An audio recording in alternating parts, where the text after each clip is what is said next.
What's going on, y'all? It's your boy BootStrapBilly back with another film study video. Today we are looking at a ranked game I played not too long ago with Alexander Rakic, one of the newer characters in this game.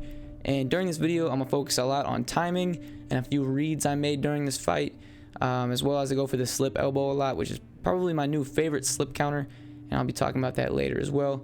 Here I just enter with the jab feint, body straight, just trying to box the body early, trying to get some body work in, lower his stamina, and then set up strikes up top. Now this exchange right here gave me a lot of info because it told me that this dude definitely wants to block low whenever I kick. You know, I just chuck up a random spinning heel as he enters the pocket and he blocks low. So that tells me that he's expecting me to kick low. So obviously the high kicks are going to be there. And here I'm going to rewind this as well. I lunge a strike and then go straight to body roundhouse. Any rear kick that's a calf kick, leg kick, head kick, or body roundhouse flows really well off of a straight punch. One of my favorite setups. So yeah, just going jab straight to roundhouse, or just straight to roundhouse, or head kick, whatever. Any straight to a rear kick works really well. It just has a certain flow to it. Here's that slip elbow I was talking about. And the slip elbow is very, very good because it eliminates a lot of risk. You know, with any other slip counter in the game, you run the risk of leaning into a hook, which would obviously do a lot more damage than a regular hook, so you could get rocked, knocked down, whatever. But with the slip elbow, you are blocking while you slip, because you know you're holding R2 to throw the elbow, so it eliminates the risk of leaning into a hook. Or if you do lean into a hook, then you're leaning into a hook while you're blocking, so it's not going to do a whole lot of damage. There he takes me down, and definitely not where I wanted to be with this character because Alexander's bottom game, or just grappling in general, really isn't too great. So I tried to get up as soon as I could, but it is a bit of a lengthy grappling exchange, longer than I'd certainly like it to be, that's for sure. And a small mechanic that you might not know about if you watch this GA meter right here, if you are in sprawl, regardless of top or bottom, the bottom man will always have his grapple advantage slowly increase. So it increases every time he throws a strike. So whenever he is mid-strike, I get his grapple advantage boost. But you'll see it's also just slowly increasing. That's because you're on the bottom. I think it takes a total of 10 seconds to fill up. So whenever you're in sprawl, try to transition while your opponent is mid-strike. And also know that the longer you are in bottom sprawl, the more grapple advantage you will get. There I'm just doing some lunging, some evasive maneuvers. Here my opponent's about to go for a takedown, and I throw a front kick while he goes for the takedown. I'm sure you guys all know that uppercuts are a good deterrent for, you know, countering your opponent when they're spamming takedowns, but the front kick's a good one as well because it has a little bit more range, and if you're in close, it'll just change it to a knee, which is also a good counter for takedowns. So here he shoots another takedown, and yeah, it didn't really work for him. Good knees to the body. This guy definitely wanted to take me down a whole lot. There's another slip elbow. Beautiful, man. So the only downside to the slip elbow is that it doesn't have very much range. You'll see me whiff on it a few times in this fight, but here he throws a forward moving jab. So as you can see, you know, we're basically headbutting, so that's why the elbow was in range. If he threw a regular jab at the end, you know, I slipped it at the end of his jab, I probably wouldn't have landed it. There's a nice little jab body straight and another elbow. Now here, I plant my feet and throw a 1-2. The huge part is in the footwork, or the key is in the footwork, because I planted my feet. If you throw strikes while you're moving in this game, they take longer to throw, and they also do less damage. That applies to literally any strike in the game. So if you are moving forwards, backwards, sideways, the strike is going to take longer to throw, and it's going to be slower, and do less damage as well. So here I plant my feet, hit him with the jab, and he's trying to hit me with his lead hook. I intercept, meaning I hit him with the cross before he lands the lead hook. Obviously that, you know, kind of stuns him, knocks him down. Very nice. Lands more work to the body. And here I threw that roundhouse in boxing range. Definitely not a good choice. You never want to kick in boxing range. But here was the timing that I was talking about earlier in the video. So I go jab, slight pause into a straight to lead hook. So watch this: jab, slight pause, straight lead hook. So the mechanic at work here is called hit stun, and hit stun is it's kind of weird. It's not always easy to tell when it'll happen, but the most common instance you'll see is when you hit someone with a straight while they are trying to hit you with basically any strike in the game. So what I do here is I jab, slight pause, so that way he has time to think I'm done striking. So, you know, because of that slight pause, he thinks I'm done striking, so now he's going to try to retaliate. He tries to retaliate by, you know, initiating whatever punch. So he's not blocking right now. He's just starting to throw a punch. Like, he's just pressed the input. I intercept him with the straight, as you can see, that activates hit stun. So hit stun is when you are stuck in that slight animation. Some people also call it frame advantage, but there's going to be a very small amount of frames where he can't do anything. He can't move his head, he can't strike, he can't block, he can't do anything, and that's all because of that straight, because I hit him with a straight punch while he was trying to throw another. So this lead hook lands effortlessly because, you know, he was again stuck in hit stun. So sorry if that was a little bit of over analysis, but I just wanted to make sure I explained that mechanic well to you guys. There's a straight to body roundhouse again, and there's the same thing, man, the same thing I just did, I don't know, 30 seconds ago, give or take. It's just a jab, slight pause, and let's review this again. So jab, slight pause, he tries to throw a strike. This time he's trying to jab. I have my feet planted, of course, so that way the strike does more damage, and then it's a better chance of hit stun because it's coming out faster. So my straight lands before his jab. He's stuck in that hit stun. Lead hook lands effortlessly. There you see me just going high-low, working the body. I believe I deny this. Yep. There we go. And get some decent work into the body. However, I was really low on stamina, so I pulled out. Didn't want to waste stamina. And here he goes for another takedown, man. I definitely... Oh, wow, he got that? No way. But, yeah, I think that this round finishes out on the feet. Or on the ground, I apologize.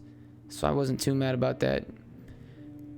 Especially that there was only like 20 seconds left or so. Something I should have looked for is like a guillotine counter, because he was being very predictable with his takedowns.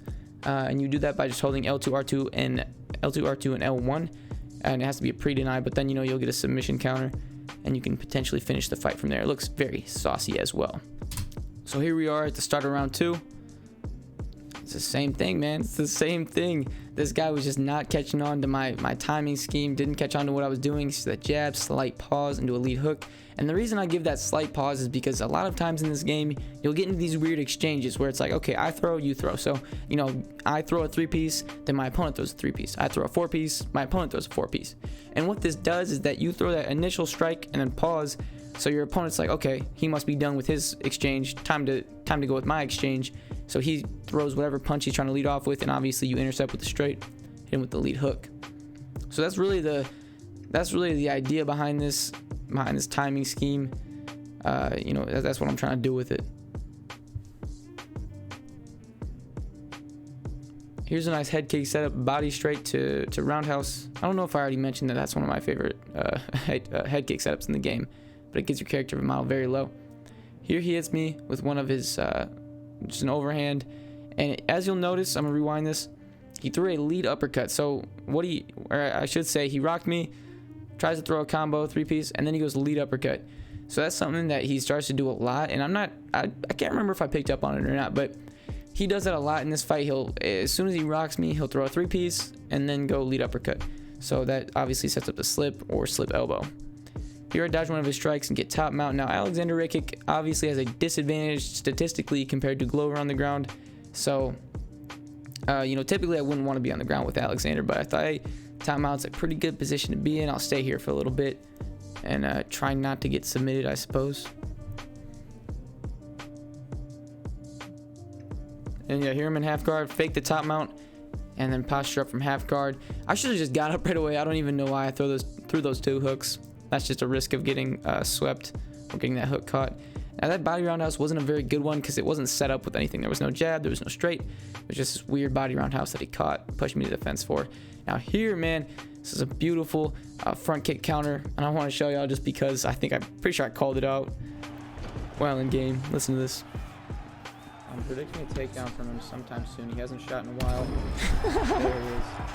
There it is. There it is. That was wonderful, man. So what I did there was I tried to throw a front kick to the body, and the game changed it to a knee.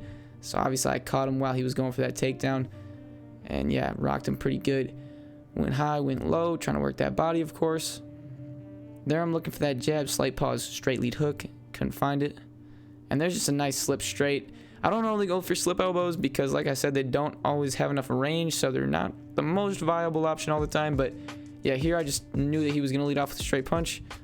Counter with a nice straight up the middle. Shoots another panic takedown. Man, I really should have been looking for that guillotine counter. If someone's ever being very predictable with their takedowns, always look for that, because it's a great way to finish the fight. There I'm looking for an elbow. now we kind of go back to the center. I'm waiting for him to come to me. Oh man, again, hit him with that same timing scheme, man. You already know what it was.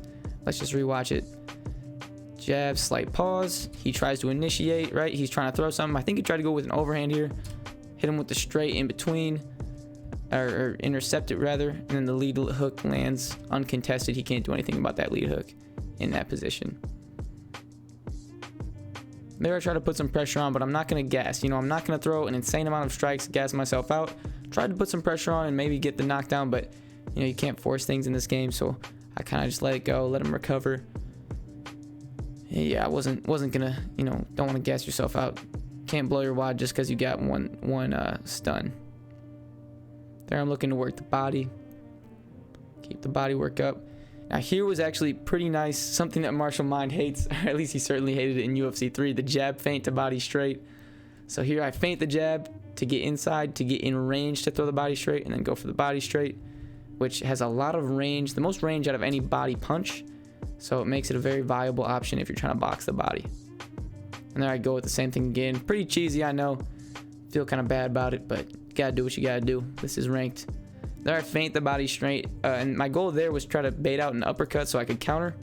Since I had thrown that body straight twice, this was kind of like an Ed Parker move, something that Ed Parker does, but he feints a body strike to try to draw out the uppercut counter. Obviously he didn't do that, but that is something to think about, man. If you've been attacking the body a lot, feint a body strike and then go for that slip counter or pull counter, however you want to counter the uppercut. And yeah, now he just turns into an NCAA champ. Panic takedowns left and right. My man's is just desperate, I guess. I don't know. Tried going for a front kick there. Thought he might block low. And yeah, not a bad round at all. I'm up 2-0 right now, so I'm like, hey, you know, if I can get the finish, I can get the finish. If I don't, I don't. Holy fuck, that was bad. So here we are at the start of round 3. I'm feeling pretty good, man. You see that I have a decent stamina advantage from the body work and just the overall health advantage as well. Our heads are about the same. I definitely have the body health advantage though. So yeah, he starts off with the body roundhouse. It's whatever. There I intercept him with the straight while he's going for a kick.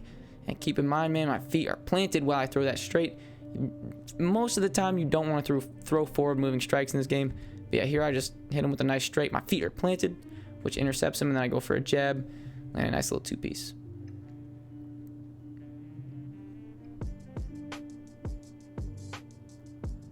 Here we're kind of just going in and out of the pocket, trying to gauge each other. There's that straight to body roundhouse again. Actually, and I'm going to rewind just to show y'all. One of my favorite things about the straight to body roundhouse is that it works very well when your opponent is exiting the pocket. So as you can see right now, he's in boxing range. He exits, goes back to kicking range, and that straight just sets it up so well. It lands while he's on the way out. So if you're going up against an opponent who's going in and out, that's a great way to set up body kicks while they're on their way out. Nice little teep up the middle. And here he catches me with another hook. There's that lead uppercut again. Like I said earlier in the fight, you know, he throws a combo and then he goes for that lead uppercut. Here is an opportunity where I definitely should have went high with the kick. You know, in these videos, I'm gonna tell you what I do right and also what I do wrong. So as you can see, I feint a kick. I think about it, and he's blocking low. Man, that would have been a rock. And I should have gone high with the kick because I've been kicking his body the whole night, right? I've thrown that body roundhouse about 1,000,000 times, and I've thrown about 2 head kicks maybe with that rear leg. So he was obviously, you can tell he was expecting a low kick because he's blocking low. And it's a great time to go for head kicks when your opponent's getting back up, whether from a knockdown or just you toss him or whatever it is. Maybe you teep him back to the ground. But when they're getting up, that's a great time to go for a head kick because they expect a low kick typically if you've been working the body. It's a nice little teep up the middle. And then I try to go for that inside leg kick feint to body roundhouse, but he catches it. So that's something I didn't really use a whole lot in this fight because it wasn't really working. Here he plants and throws 4 hooks on me. I was kind of mad that I got caught with that. There I slipped the lead uppercut. Jab body straight. Now that time I moved forward with the body straight so I can get into range. You know, like I said, I've been telling you guys not to move forward with your strikes, but here's kind of a decent time to go for it. As you can tell, I move forward with the body straight just so it gets into range. Then I go with another body straight. And I was really expecting him to throw more uppercuts given how often I was going to the body. There's that timing scheme again. Jab, slight pause, straight lead hook. But yeah, this guy was very hook heavy. And there it is, man. I think that was the combination, that was the timing scheme that ended the fight. Let's watch it one more time. It worked. I mean, I'm gonna guess I landed that thing at least 6 or 7 times in this fight, and that shows you just how important timing is in this game. It's not just about knowing combinations. It's not just about doing whatever's the meta. You gotta just understand how your opponent's thinking. So, you know, I jab, slight pause. He tries to initiate his own offense. I intercept with the straight. Lead hook lands over the top because he's hit stun. He can't do anything about that. And from here, we get on the ground and we pound. GG to that dude, man. He was kind of a punching bag that whole fight. Very, very nice performance by me. Not to suck myself off. I have bad performances all the time, don't get me wrong, but I'm recording this and analyzing this so you guys can see what I'm thinking and what my strategy is. And that was just a really good example of how good timing pays off and how my opponent just didn't catch on to what I was doing. I think that if I played someone better, they definitely would have pooped on me. And that's not to insult this guy, but that's just to humble myself and say that, like, what I'm doing isn't necessarily 1200 IQ. It's just a concept for you guys to explore. So with that being said, I hope you guys enjoyed this video. I've been making a lot more of these film analysis type videos, and I'm really enjoying them because when you live commentate, when you're fighting, it's hard to explain to the viewer what you're doing in a good manner because this game requires a lot of concentration. So it's hard to play to the best of your ability and tell the viewer what you're doing while you're doing it. So this is a little bit easier to give you guys a more in-depth look at what my strategy is, what methods I'm using, etc. So yeah, if you guys enjoyed this video, let me know, leave a like, all that good stuff, and I will post and create more of these in the future. But for now, thank you very much for watching this video and have a good night.